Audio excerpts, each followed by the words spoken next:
Welcome to Executive Leaders Radio, your spot in the corner office, the radio show where executives share their secrets to success. Executive Leaders Radio. You're listening to Executive Leaders Radio, a broadcast from Cressa, the tenant representation real estate firm in Tysons Corner, Virginia. And we have a great lineup of guests for you on our show today. John, please give us a rundown. Our first guest is TiffanyOlson Kleemann, CEO of Distil Networks. Our second guest is Rob Henninger, President and CEO of Henninger Media Services. Our third guest is Joe Falit, co-founder and CEO of Yombu. And our fourth guest is Sheldon Klein, President of the American Intellectual Property Law Association and partner of Gray Plant Moody. Excellent. I'd like to thank my co-hosts today, Haley Morris from Cressa, Andrew Howard, Howard Insurance, Alex Bartholomew, People Stretch Solutions, Shirley Mowry, Hertzbach, and Nick Gurrig, Redmond, Payton, and Braswell. Let's get to know our first guest, TiffanyOlson Kleemann, CEO of Distil Networks. Tiffany, what is Distil Networks? What are you guys doing? We're a cybersecurity startup focused on bot mitigation. Mm-hmm. How large or how small is this organization? 100 employees. And when was the company founded? It was founded back in 2012. And when did you join the organization? I started in October of 2017. So you were brought in to take it the next level. Where are you from originally? Originally from the Quad Cities, Illinois. Mm-hmm. And how many brothers and sisters? 2 older brothers and a younger sister. 2 older brothers and a younger sister. And how young were you when you started taking things the next level? Probably 8 years old when I had my first babysitting job. Uh-huh. And what was going on with, didn't something happen with volleyball? What was going on with volleyball? Yeah, I tried my hand at many different sports over the years, but volleyball is what stuck. Why volleyball? I loved the team-oriented kind of dynamics. What do you mean? What are you talking about? Well, you can't win by yourself in volleyball. It's what was very your role in the volleyball sport. team? I would say I was the cheerleader. What do you mean you were the cheerleader? I helped organize the team, drove the team to do better. What's the similarity between being the role that you played, with volleyball when you were a kid, and it says here you're the CEO of Distil Networks? Yeah, I think the connection there is I'm the person that's called upon in a lot of situations to come into an organization and assess the team, assess the dynamics, and help take the team to the next level. And in terms of brothers and sisters, what's the age difference amongst you guys? My older brothers are 9 and 11 years older, and my younger sister is 3 years younger.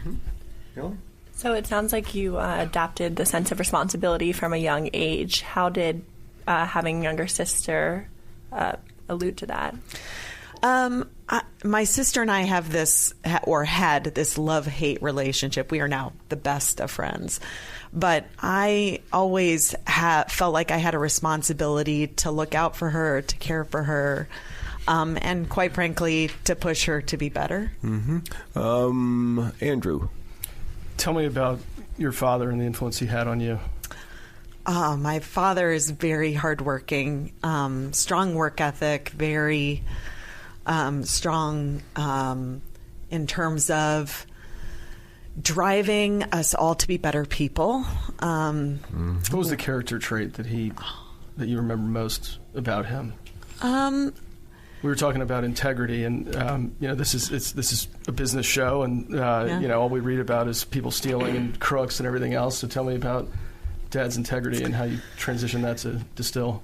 Well, I mean, he was a teacher by trade, but we didn't have a lot of money, so he took on several jobs, carpentry, among other things.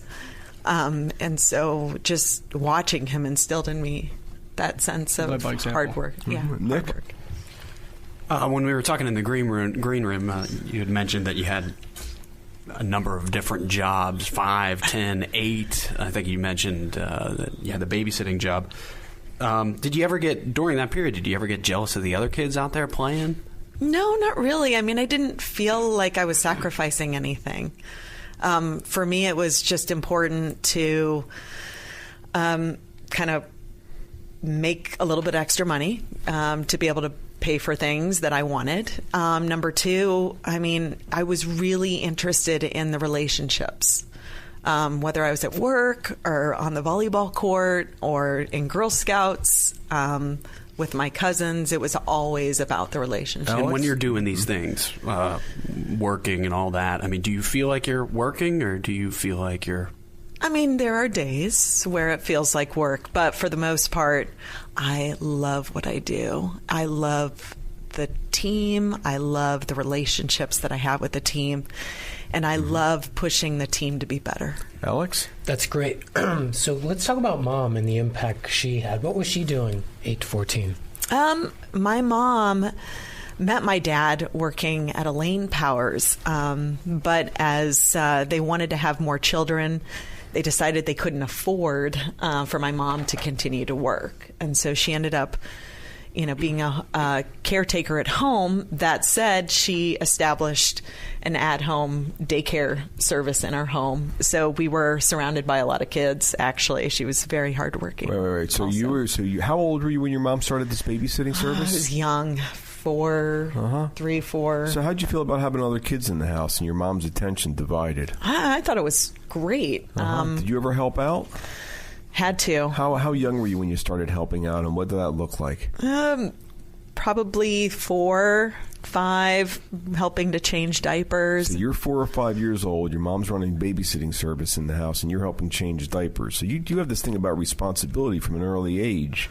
And it sounds like your mom was quite the organizer if she started the babysitting service. She was, and she is. She throws the best darn parties. Yeah. What's that have to do with your building Distil Networks, a sense of organization and people?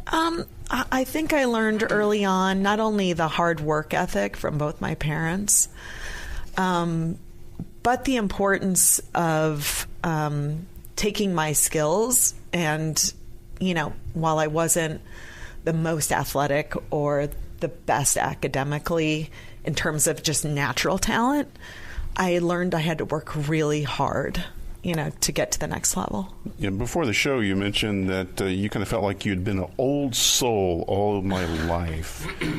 How young were you when that showed up and you realized that you had a level of maturity that was maybe unusual for a kid?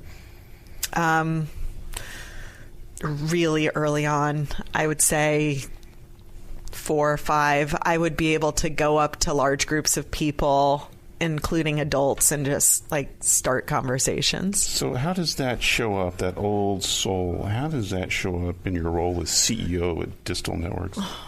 I get the opportunity to meet a lot of people every day, including, really important people, people with a lot of prestige. And, at the end of the day, I learned, I think, at a young age that we're all just people. It doesn't matter if you're old or young, if you're, have a lot of money or you don't. Everybody should be treated the same. So basically, that's the integrity from your dad coming out, it sounds like. Yeah. What do your parents think about your success today at Distil Networks? They're proud. How do you know that? They tell me. What do they tell you?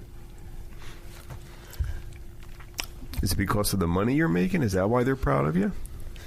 No. It has nothing to do with the money. What's it have to do with? Just that I'm a good person. What's that look like? How do you measure that? What are you talking about? How do I measure that? It has to do with the team, doesn't it?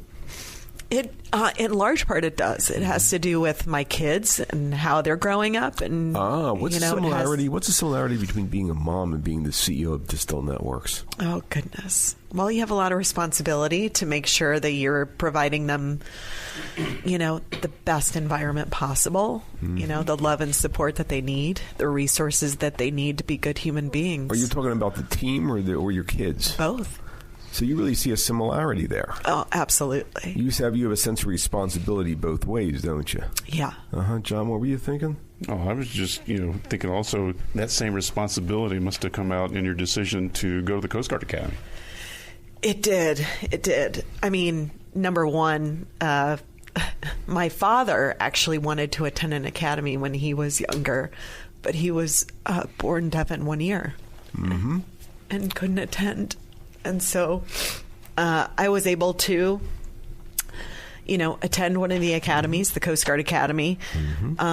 It was a fantastic experience. It's an amazing service. Sounds like you really lived it out. What's the website address for Distil Networks? DistilNetworks.com. How do you spell that? DISTIL Networks.com. We've been speaking with TiffanyOlson Kleemann, CEO of Distil Networks, here on Executive Leaders Radio. Don't forget to visit our website. It's executiveleadersradio.com. To learn more about our executive leaders, it's executiveleadersradio.com. Learn more about our executive leaders. We'll be back in a moment right after this business spotlight.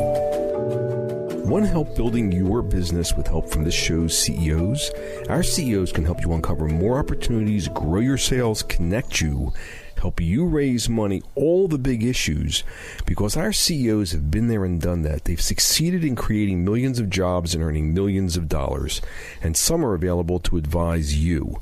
Now, email mentors@executiveleadersradio.com. That's mentors@executiveleadersradio.com. The same CEOs you've heard on the show for 10 years may be willing to help you build your business, uncover new opportunities, grow your sales, connect you, help you raise money, all the big issues, because our CEOs have been there and done that, succeeding in creating millions of jobs and earning millions of dollars. And some are available to advise you. Now, email mentors@executiveleadersradio.com. That's mentors@executiveleadersradio.com.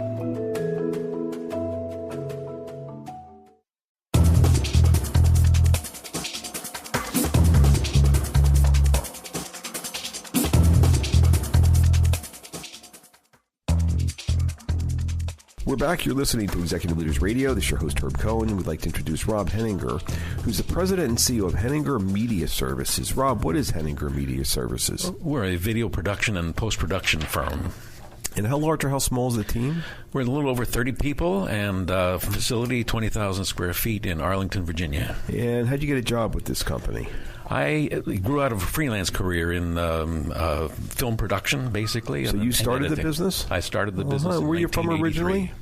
Were you from originally?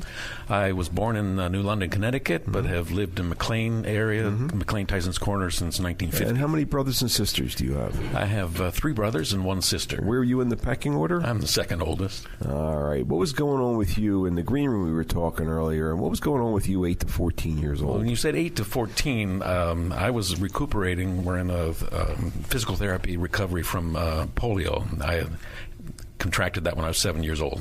How do you know you contracted it, and how did you contract it? Well, my parents had a strict rule about soft drinks, and we were only allowed 1 drink a week. But I had some buddies who had a bottle of Pepsi, and we were out in the field, and they shared that. They were soon diagnosed with polio, and my parents were watching me and realized that I contracted that as well. Mm-hmm. All right. Andrew, what do you got? During that time in your recovery time, how did your family, handle your recovery? And tell me about the experience we discussed in the green room with your older brother. It was a little bit unusual.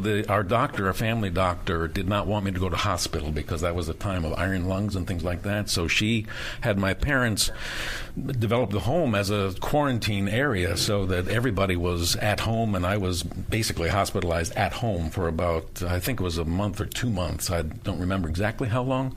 And the doctor would stop by every night on her way back from Washington, D.C. to where she lived in McLean in Virginia, and have cocktails with my parents and look after me. And so I had a recuperation that was in a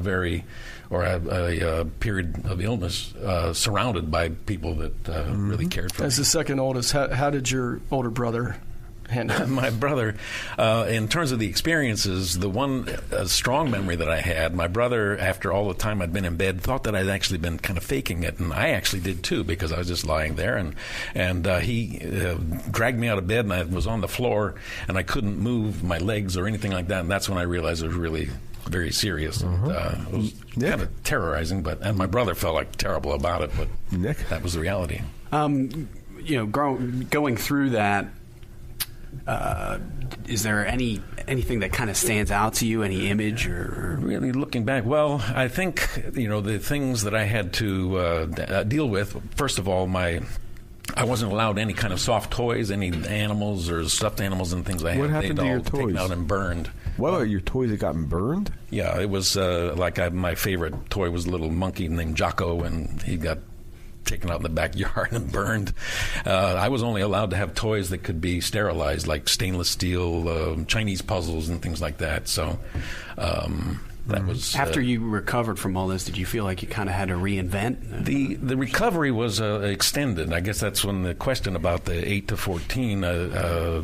Right afterwards, the polio is a disease of the nerves, and it took away my muscles in my stomach, my hands, but it also left me tremendously emotional, I guess. So I would end up just for no reason at all, or just could be crying, and that was very embarrassing for me. And how'd you feel about mom and dad? How'd mom and dad treat you?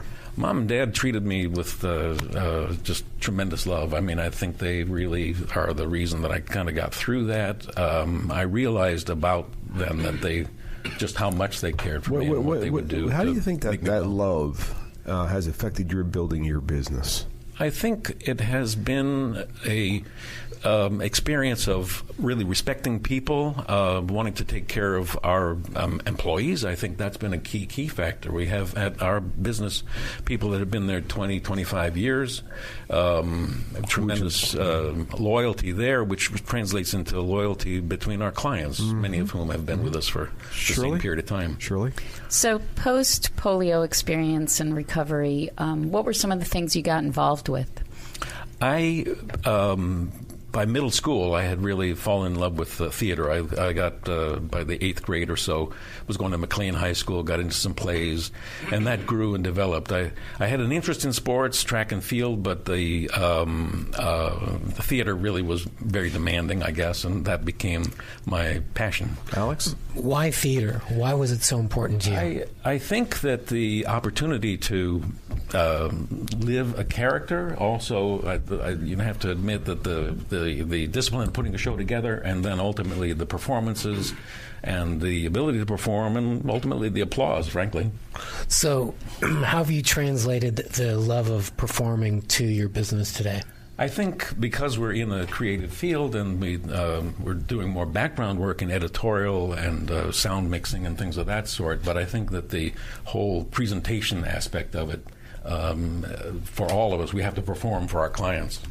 What do you think gave you the confidence to perform not only in theater, but also to build a business and not think of yourself as a victim? Looking back on it, I really do remember that thinking, realizing, having come through that experience with polio, I had a deeply integrated sense of being a survivor. It's like nothing could get me down. I felt, I had a tremendous confidence and support. And no matter whatever the throw at me, I'd figure out a way.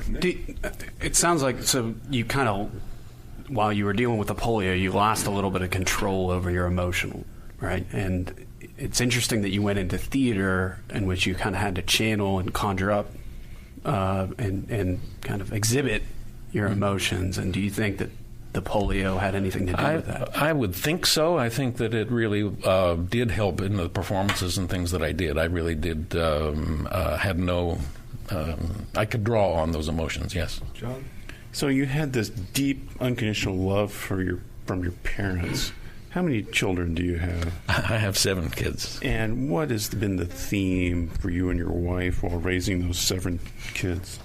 Well, we just love kids. We really are. We married young. We had 3 kids. After seeing as we got into our 30s, a lot of our friends were getting married, and they started having kids. And we looked at it and said, "Well, we could have some more," and we did. So we had the first, and then after that got started, we wound up with 4 more. So I'm guessing now there's some grandkids in the picture? What's that? Are there some grandkids in the picture? There are 8 grandchildren, yes. And then how do you relate to those grandkids who are now, some of them at the age when you had polio and were recovering? Well, I'm just grateful that they're not experiencing anything like that, for sure. Yeah. And what are you trying to pass down to them? to your grandchildren, yeah. To my grandchildren, just to enjoy life and to know that they are loved unconditionally. Do you think that polio stuff gave you an appreciation of life? Absolutely, yeah. I think not at the time, but as I look back on it, I feel so fortunate. My friends that I caught the polio from, they were severely crippled, and I'm not. I was able to recover almost fully. So it was, you made lemonade out of lemons. I mean, you look back on that experience, and it's really had a pretty profound impact on your life. It's had a big impact. I mean, you go through the teenage years and then on into college and on, and you almost forget those things. And then as you start to realize and think back, it's like that really did have a tremendous impact, very formative. And the impact on building a business, let me have that again.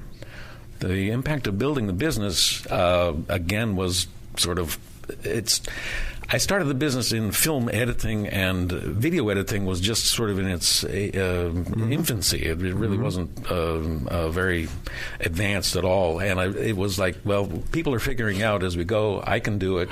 And that gave me the confidence to, I guess, to just dive in and make it happen.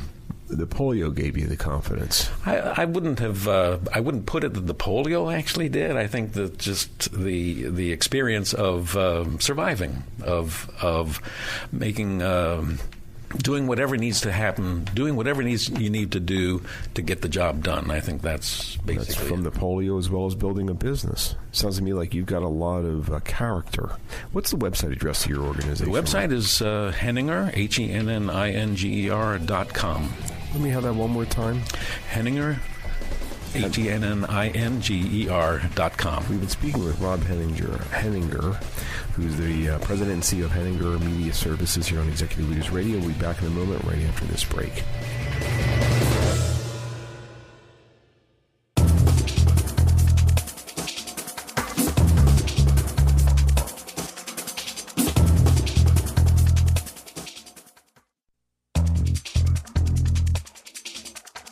Back. You're listening to Executive Leaders Radio. This is your host, Herb Cohen, and we would like to introduce Joe Falit, who is the co-founder and CEO of an organization known as Yombu. Joe, what is Yombu? What are you guys doing? We are a biometric authentication company, and so we do fingerprint-based authentication, some facial recognition too, entry, check-in, payments, loyalty, and more. Mm-hmm. And how large or how small is this organization? 10 people, but growing. And what kind of money did you raise? We've raised $2 million so far. Where you from originally? Cheshire, Connecticut. And what was going on with you 8 to 14 years old or so? How were you feeling about things? I think one thing we talked about was I actually failed my first Spanish test when I was in high school. Yeah. And so, anyhow, it was hard for me. I remember having a distinct moment thinking, heck, maybe I'm stupid. Because you failed a Spanish test. Yeah, I mean, I'd always worked really hard. I'd done really well in middle school, but it made me think. Andrew? You thought you were stupid, but we were talking in the green room. You turned that around, became valedictorian. You attended Princeton, Harvard. I did. Where did that drive for education and that rebounding come from? Yeah, I think my parents, my mom, my dad, they taught me work hard, don't waste your talent. If you fail forward, learn from it, and it's okay to fail. I mean, I think the way that I view success is really just a string of failures. Even in my own company now, we've been failing from the beginning, but we just won't give up. We're really hard workers. Mm-hmm. What do you mean you're failing right now? Tell us a little more about that. Well, if you think about the history of my business, or I should say our business, we started out as a biometric payment company doing biometric payments plus loyalty, all with your fingerprint. Funny, you could even pay naked with our service. We found, though, that while there's money in that, there's also the market, maybe isn't big enough to sell fast enough to make the business grow as fast as we want. And so we became a diversified biometric company. So now we actually do entry, we do check-in, we work in gyms doing personal trainer check-in, using your fingerprint as a member card. So you told us a great story about Dad and the impact he had. How's that impact? What did he do in terms of the journey of his medical career, and how it's impacting you today? Yeah, I think my dad started his own business. He worked really hard, spent first 2-3 years working 100-hour weeks away from the family. But he did that because he wanted to have some balance with his family life later on. And so after that, he started working about 30 to 40-hour weeks because he wanted to spend time, coming to my lacrosse games, coming to my football games, just really watching us grow up. That's great. And what about Mom? What was her biggest impact on you? So Mom, she was incredibly generous. She'd give you the shirt off of her back. She only wanted other people to feel happy, and she got all of her happiness from watching us be happy. And how's that generosity happiness translated into business? And what I think through me, the way that I manage people is I really want them to be happy. I feel a sense of compassion, a sense of ownership over their careers, whether it's with Yombu or whether it's somewhere else. And I think I want them to feel empowered. I actually lead democratically, and it really isn't about who's right or who's wrong. I want to sit down at a table and let the best idea win. Kelly? And how did your extreme thinking of if you're not being exceptional, you're failing, or if you fail a test, you're dumb, translate into your success in solving problems and growing a business and managing people today? I think I'm very detail-oriented, and so it would make me think about, okay, I'm not good at Spanish. What do I do now, right? How can I do it better? And so I went on to get an A- in that course, and actually went on to get all A's and a lot of A+ in high school, to be frank. And, I feel fortunate for having worked that hard. The funny thing is that maybe you don't believe this here in valedictorian or Princeton or Harvard. I truly don't believe that I'm smarter than anyone in this room or most people out there. I did have a very fortunate upbringing, and I have a lot to credit to that. And I got lucky too, but I honestly think it was just an incredible amount of hard work. Shirley? Let's go back to sports. You mentioned both football and lacrosse. What position did you play in football? That's funny. So you guys can't see me, but I'm 5'7". I weigh about 160 pounds. Probably don't have nearly as much muscle as I'd like. But so I played, I was a lineman. And so what does that entail? So a lineman is me facing generally people who are 200 to 250 pounds. Even in high school, they encourage you to gain weight to become that big, and you just need to hit them. So you stand in front of them, you hit them, and you guard your quarterback. You just want to defend your quarterback no matter what happens. Mm-hmm. And how did that work out for you? Yeah, it's funny you should say that. So I broke my femur, actually, pretty terribly. My dad was always worried about a growth plate injury, being an orthopedic surgeon. It was a growth plate injury. Didn't let my brother, who, mind you, is 6'2". But you're, what's interesting is you're a smaller kind of guy, but you took on the challenge. Your nature is just to take on the challenge, isn't it? Mm-hmm. Yeah, I'll say one thing. I love solving difficult problems, and I mean it. I'm not a violent person, but when I get on the field, I wanted to hit the guy. Take on the challenge. Did. Nick, what are you thinking? You've had a lot of successes in your life and career. Fair? Fair, yeah. A lot of failures, too. Do you find, and you mentioned your failures a lot, and I was just wondering, do you find yourself looking back over those failures and focusing on them more than your successes? The funny thing is that I actually don't make a distinction in a lot of ways. So, when I say failures, I like to say fail forward. Right? We've been failing with Yombu from day one. No one believed in us in the beginning, but we've gone on to to raise $2 million and to build a really great diversified biometric company. There were many times that we could have said, "Oh, we only have $100,000 raised. Oh, it didn't work in this particular context as well," and say quick serve restaurants. But we went on to pivot and find more money, find the right settings for it, and just really have the grit. I know Tiffany mentioned that term before, the grit to make it work. I think grit matters more than talent, to be frank. And do you think your view on these failures really as successes has kind of helped you in being able to pivot into this business? Yeah, I think it's because, I'll build this business or I'll die trying. I really absolutely will do that. And I don't view any failure as a failure. I view it as a learning opportunity, an opportunity to get the team around the table. And I don't even care who caused it. And, we're a team. We fail and succeed as a team. And so, quite frankly, failures are great because they show you what not to do, and they give you a data point on, hey, how might you be able to do this better? John? So where does this, in your childhood, where does this humility come from? Sorry, I said it again. Humility? What was the question? Where does this humility come from in your childhood? I think my dad, and my mom, I think they both worked really hard, and they they never wanted anything for it. They never made me feel bad for any success or failure that I had or for the sacrifices that they made. And I think, even going back to the Spanish test, right, other times in childhood where I felt like maybe I'm not the smartest in the room or maybe I'm not the best. And I think I realized we're all human.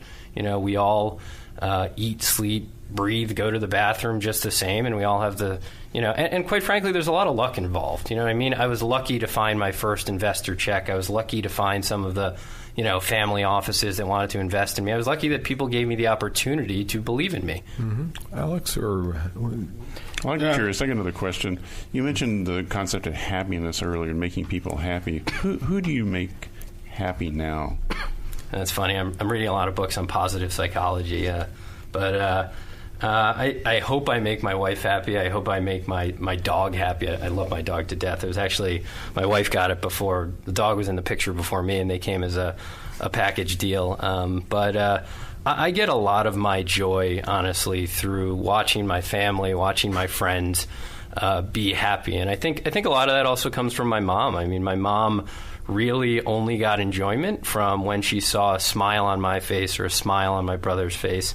And that's what makes me feel happy.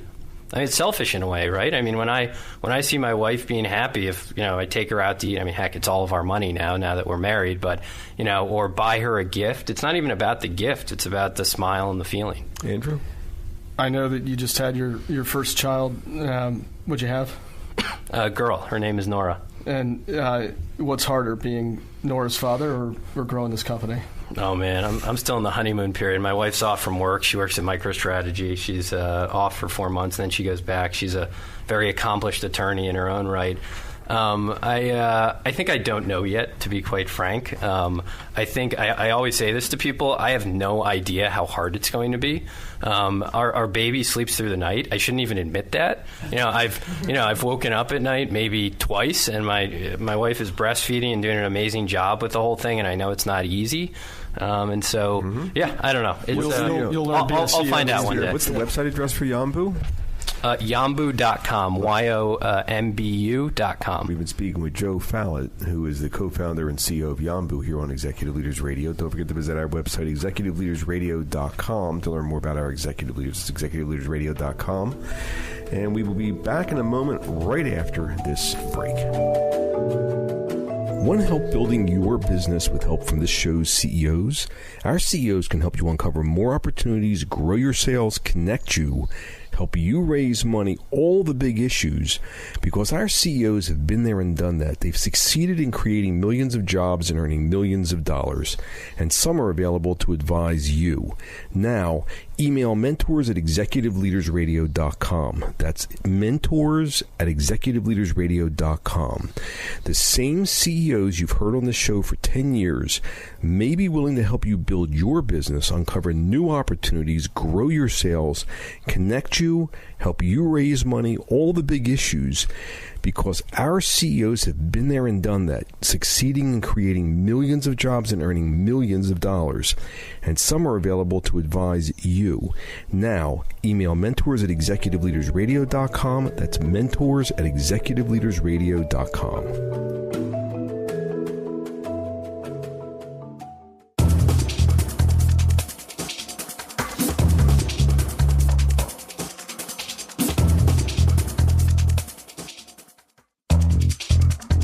We're back. You're listening to Executive Leaders Radio. This is your host, Herb Cohen.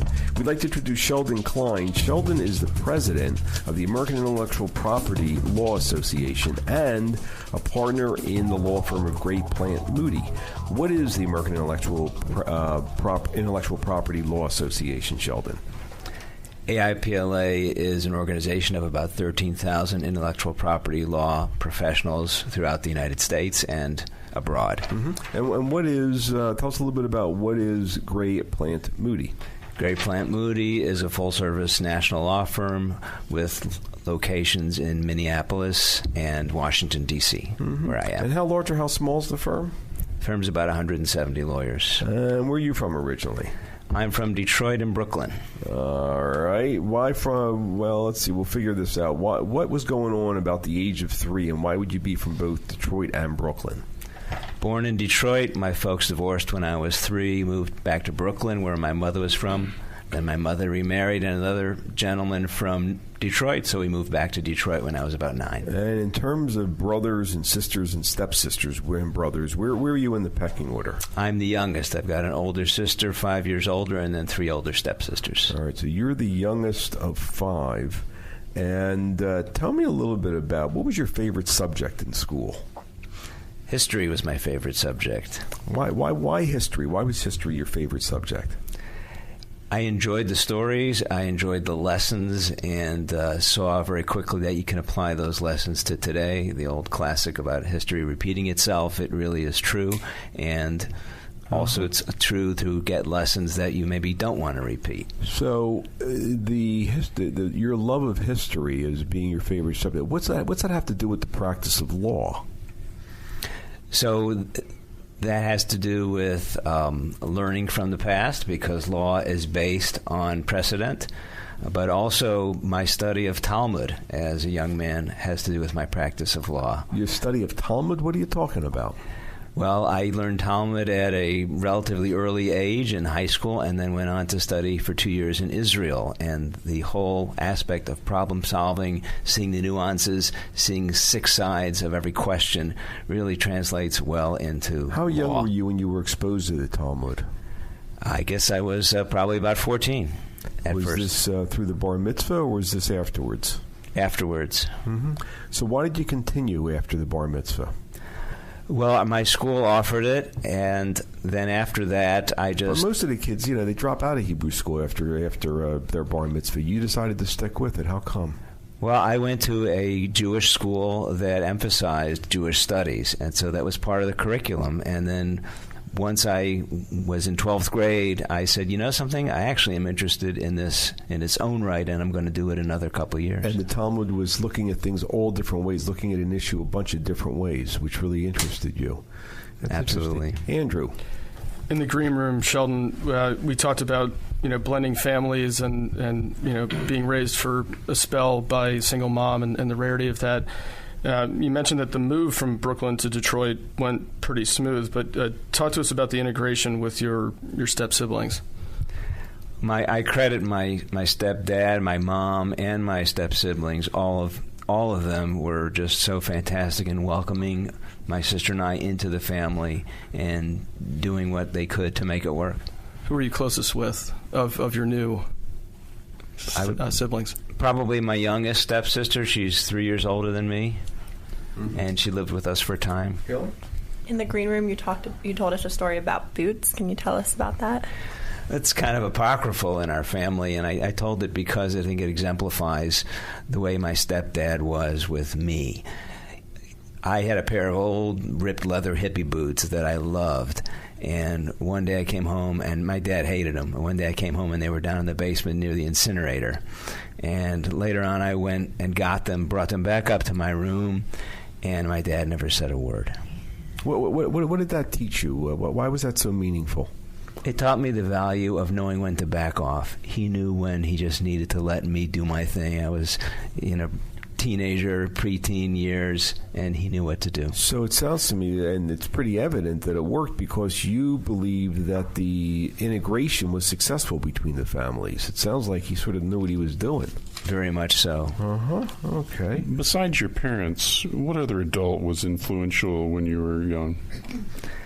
My grandfather, both my grandparents were very influential. My grandfather was a Talmud scholar, eons above where I would ever be. And he was also an entrepreneur. Together with my grandmother, they ran a hotel, a small Jewish hotel resort in the Catskill Mountains where my mother was born and raised. So what from your grandfather or grandmother, what aspects of them show up today in your practice at Gray Plant Moody? I hope that it's integrity. They were very honest, moral people. For example, a lot of people who stayed at the hotel were very particular about what they ate. They had to eat a strictly kosher diet. Nowadays, if you go to a restaurant, there has to be a certain rabbi there from an independent organization who certifies it. In my grandfather's hotel, all the greatest rabbis in the world trusted my grandfather for his certification. What was the name of the hotel? Food. It was called the Kantrowitz House. Alex? Sheldon, you talked about the influence of music in 8 to 14. Tell us more about that. So I love rock and roll. I've always loved rock and roll. And when I was a teenager, I formed a band. I played keyboards, guitar, sometimes drums in my basement when I would do tracked recordings. And I was the lead singer. And, of course, I was a horrible singer, but it was just me and my buddy on the drums. So, and he was even worse than me. So you're really creative. How does your creativity translate today to your law practice? Well, I think any good lawyer has to be creative, and particularly in my field, trademark, copyrights. I deal with creative people all the time, and the idea is to help them clear their brands, to find a way for them to do what they want to do, to say yes and not to say no. It's very easy to say no in my field because there's a lot of brands out there that seem similar. Alex? Excuse me, Nick, what do you think? What was it that drew you into trademark law? You know, I loved the subject in law school, and then coming out of law school, the opportunity came up for a position with a small trademark and patent law firm, and I grabbed it, and I had some great mentors there. So I'm interested. Do you really think that there's a connection between the Talmud and intellectual property law and the practice of law? Do you really see a connection there? Absolutely. What is it? Well, believe it or not, the Talmud actually talks about copyright problems, about the rights to books that rabbis, wanted to be able to make a living. And so you've got copyright as old as that. You're the now with this American Intellectual Property Law Association. What's your role there? I'm the president this year. Why do you want to do that? Why is that so important to you? I've been active in the organization for many years. It's important to me that the public know about the value of intellectual property. Without copyright, we wouldn't have artists. Without brands, we wouldn't have ways for consumers to differentiate products and for companies to make money from their brands. So you like the clarity of intellectual property law? I do. It's like zoning law. What zoning law was the real estate. Intellectual property law is the brands. No, yes? What are you thinking there? It's for intellectual property instead of real property, basically. Yeah. And do you still study Talmud? I do. I try. Mm-hmm. When you have the time, when you have the opportunity. And do you read the same passage and find different meaning in it when you're studying Talmud nowadays? Oh, people spend their whole lives trying to find the meaning of a certain page. I'm not that kind of a scholar, but it's really an incredible body of work. How do you know that the rabbis trusted your grandparents to make sure that it was kosher? Did you used to hang out at that hotel? I did as a child. Were there discussions around the dinner table? Then I'm too young to remember. Yeah. But my mom has a lot of good stories. John? I'm curious, how does rock and roll show up today in your work and life? Well, my wife and I just won the dance contest for our law firm winter party about a month ago, so I guess I still got it. And what were you dancing to? What kind of music? Well, it was a Roaring Twenties party, so it was a Charleston. Doesn't quite fit, but I love all kinds of music. It sounds like you're a good dancer as well as a musician. When you're mentoring lawyers at your firm, what do you try to pass down from what you learned from either the Talmud or growing up? Well, the Talmud, of course, it's don't stop when you think you've got a problem solved. Keep going, keep looking at all the possible angles. In terms of growing up, again, it's the kind of things that my mom and my dad and my stepdad all taught me. Give me the patient with folks. Let's have the website address for Great Plant Moody. GPMlaw.com and AIPLA GPMlaw.org is the Let me have both of them one more time, please. GPMlaw.com, AIPLA.org. You've been speaking with Sheldon Klein, president of the American Intellectual Property Law Association and partner at Great Plant Moody. John, can you give us a rundown on who we've had in the air today, please? Sure, Herb. Our first guest was TiffanyOlson Kleemann, CEO of Distil Networks. Then we talked with Rob Henninger, president and CEO of Henninger Media Services. Our third guest was Joe Falit, co-founder and CEO of Yombu. And we just finished talking to Sheldon Klein. He's the president of the American Intellectual Property Law Association and partner of Gray Plant Moody. I'd like to thank my co-hosts, Hallie Morris, Cressa, Andrew Howard, Howard Insurance, Alex Bartholomew, People Stretch Solutions, Shirley Mowry, Hertzbach, and Nick Gurrig, Brendan Payton, and Braswell for giving me hand structure of the questions. They'll be providing a listening audience an educational and entertaining show. Thank you for joining us today, and have a nice day. Bye-bye.